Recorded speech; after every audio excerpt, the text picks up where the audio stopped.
여러분 안녕하십니까, 진성호입니다. 서울 동부지검이 추미애 장관과 추미애 장관의 아들 추미애 장관의 전 보좌관에 대해서 무혐의 결정을 내렸습니다. 기소하지 않기로 했습니다. 면죄부를 준 겁니다. 그렇지만 검찰 수사 내용을 보면 추미애 장관이 그동안 얼마나 거짓말을 해왔던가, 또 과연 이것을 무혐의로 봐야 할 것인가 의문을 낳게 하고 있습니다. 이와 관련해서 최초로 추미애 아들의 휴가 특혜 의혹을 제기한 당직 사병, 카투사 당직 사병 현모 씨가 입을 열었습니다. 추미애 장관, 황희 의원, 사과하지 않으면 고소하겠다, 이렇게 밝혔습니다.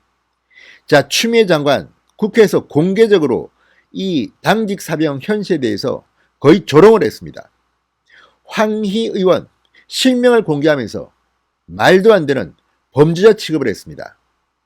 자, 여기에 대해서 당직 사병 현 씨가 발끈하고 나선 겁니다. 앞으로 새로운 국면이 진행될 수도 있겠습니다. 진성호의 융단 폭격 시작합니다. 추미애 법무부 장관과 황희 민주당 의원을 융단 폭격합니다. 방송에 앞서 아직 진성호 방송에 구독자가 아니신 분들은 붉은색 구독 버튼 눌러주십시오. 더 좋은 방송으로 보답하겠습니다. 자, 이 당직 사병 현 씨 최초로 추미애 아들의 특혜 의혹을 고발한 내부 고발자입니다. 자, 현 씨 측의 김영수 국방권익연구소장, 전 국민권익위원회 국방담당 조사관은 중앙일보와의 통화에서 검찰에서 관련 사실을 인정했으니 공식이든 비공식이든 거짓말을 했던 당사자 추미애 장관, 황희 의원은 사과해야 한다. 만약 사과하지 않으면 이들을 허위사실 적시에 의한 명예훼손죄로 고소하겠다고 말했습니다. 중앙일보의 단독 보도입니다. 자, 이 추미애 아들 서 씨에 대해서 서울 동부지검이 무혐의 처리를 했지만 공개된 내용을 보면 무시무시합니다. 추미애 장관은 국회에서 사적인 일을 왜 보좌관에게 시키겠느냐, 이렇게 말하고 자신은 지시를 하지 않았다고 발뺌을 했습니다. 그러나 검찰 조사 과정에서 이 지원 사병 장교 김모 대위와 추미애 장관 이 김모 대위에 대해서 자신의 보좌관과 카톡 대화를 한 것이 드러났습니다. 그러니까 추미애 장관이 어떻게 이 카투사 김모 대위의 전화번호를 알아서 이걸 추미애 장관 보좌관한테 알려줍니다. 왜 알려줬겠습니까?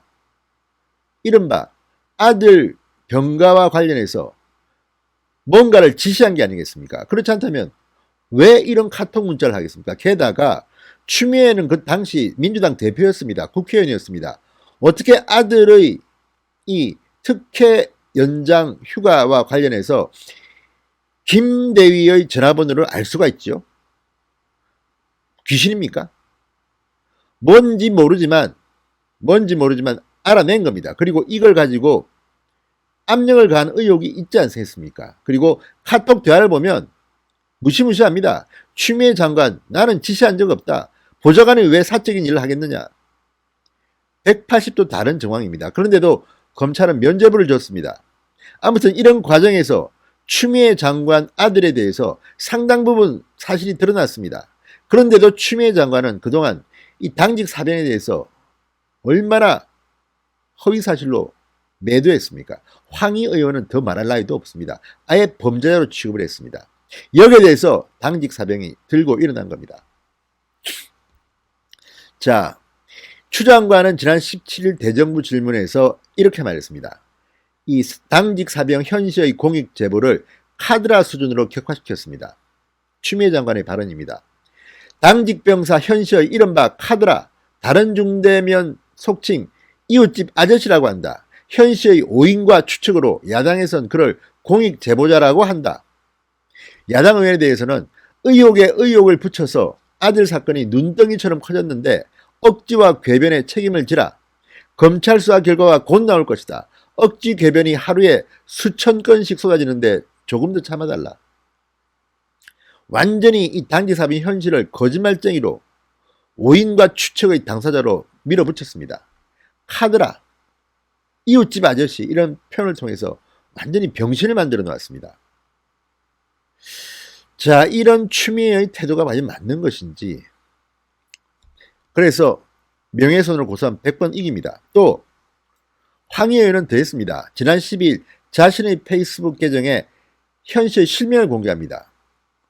황희 의원은 사건을 키워온 현 땡땡의 언행을 보면 도저히 단독범이라고 볼 수 없다. 이 과정에 개입한 공범 세력을 철저히 규명해야 할 것이다. 이렇게 썼습니다. 아예 범인이라고 범죄자라고 단정하고 있습니다. 실명을 공개했습니다.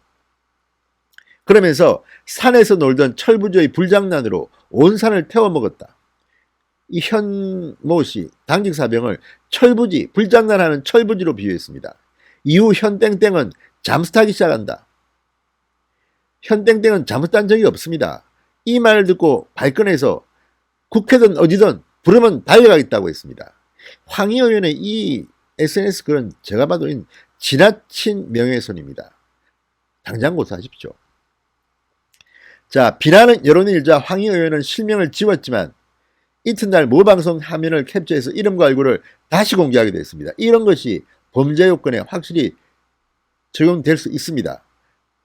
수준이 아주 떨어집니다. 자, 이와 관련 김영수 소장은 추미애 장관과 황희 의원은 상당수 국민이 당직 사병 현 씨가 거짓말을 했다고 인식하게 한 책임이 있다. 그로 인해 많은 사람들이 SNS를 통해 현 씨에게 차마 입에 담지 못할 욕설을 하는 등 큰 피해를 줬다. 현 씨가 입은 모욕감에 대해 제대로 사과하길 바란다. 어른의 양심에 맡기겠다. 이렇게 강조했습니다. 자, 당시 정말 현 씨는 상당히 공개적인 비난에 시달려야 했습니다. 그래서 휴대전화도 바꾸고 SNS 공개도 비공개로 전환한 것으로 드러났습니다. 자, 지금 추미애 장관 이렇게 큰 술 칠 수 있습니까? 거짓말이 들통났습니다. 그리고 동부지검의 이 수사는 반드시 재수해야 됩니다. 그게 안 된다면 특검을 도입해야 됩니다. 야당은 지금 뭐 하고 있는 겁니까? 자, 이 사건 이번 추석 연휴 내내 국민들에게 해야 될 겁니다. 정말 대한민국은 백 없고 힘 없으면 이렇게 짓밟혀도 되는 겁니까? 당직사병 현 씨 빨리 사과고무고 간에 고소하십시오. 추미애 장관과 황희 의원 권력을 쥔 자들의 이런 오만함, 정말 대한민국은 무너지고 있습니다. 문재인 정권 이런 식이라면 빨리 붕괴되는 게 낫겠습니다. 진성호의 융단 폭격이었습니다. 여러분 감사합니다.